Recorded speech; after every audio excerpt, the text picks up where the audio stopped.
What's up guys, TC5 back, and in this video we're going to be going over some small updates that I've done to the Rsx over the last time I've made a video, so let's get into it. So in the last video, showed you that I had the dash out of the car because we were fixing some water leaks. The dash is back in the car with the heater core and everything, AC stuff back in there. As you also can see, we have the floor repaired. Let's spin around to this side over here. Last video you saw that I had a big hole in the floor because of where the water was coming in. And we got that all repaired. The body sealer all the way around, that's welded from the top and bottom and sealed from the top and bottom as well. We also just removed the headliner to just verify some more leaks because I did end up finding a few more leaks. I'll show you one of them right here. There's a crack right here. This one isn't leaking, but I had some in the rear. I'll put up pictures. This was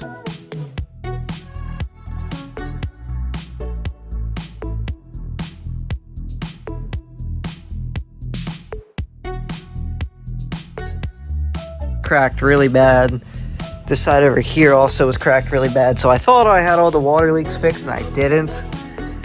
Had this, let me pop this open. I'm gonna put up the other pictures so you could see the full thing. So I actually had to seal it in here as well because it was just cracked. This one was even worse, so it's still a little damp. Waiting for it to dry so I can test it.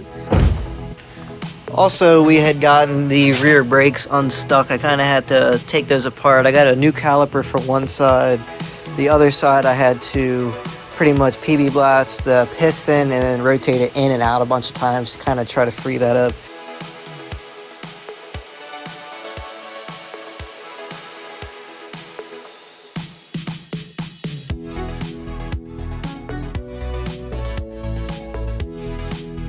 So I'm replacing the caliper because it was locked up, and she looks like, I'd say she's pretty fucked.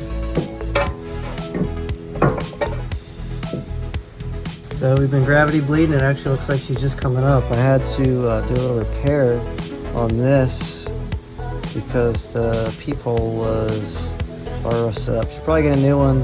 This whole caliper was actually locked up, so I had to free that up, pain in the butt. But now we got fluid back here, so we're gonna thread this in. We got it getting a gravity blood. It's coming through. It's pretty dirty. Sorry, keep going. Yeah, it's pretty dirty. Definitely gonna do a flush, but this wheel's not gonna be locked up anymore. Those are freed up now. Still gonna have to end up getting new pads and rotors. I mean, the rotors look new. I might just turn them. But in the front, I went ahead and put EP Racing brake kit up in the front with the steel braided lines. I actually just got done painting the engine bay as well. It's still wet, just did it. Actually came out a lot better than I had initially thought, so it's looking good.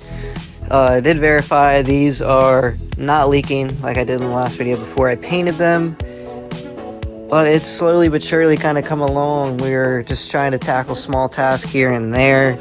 Like I said, I just got the headliner out and removed.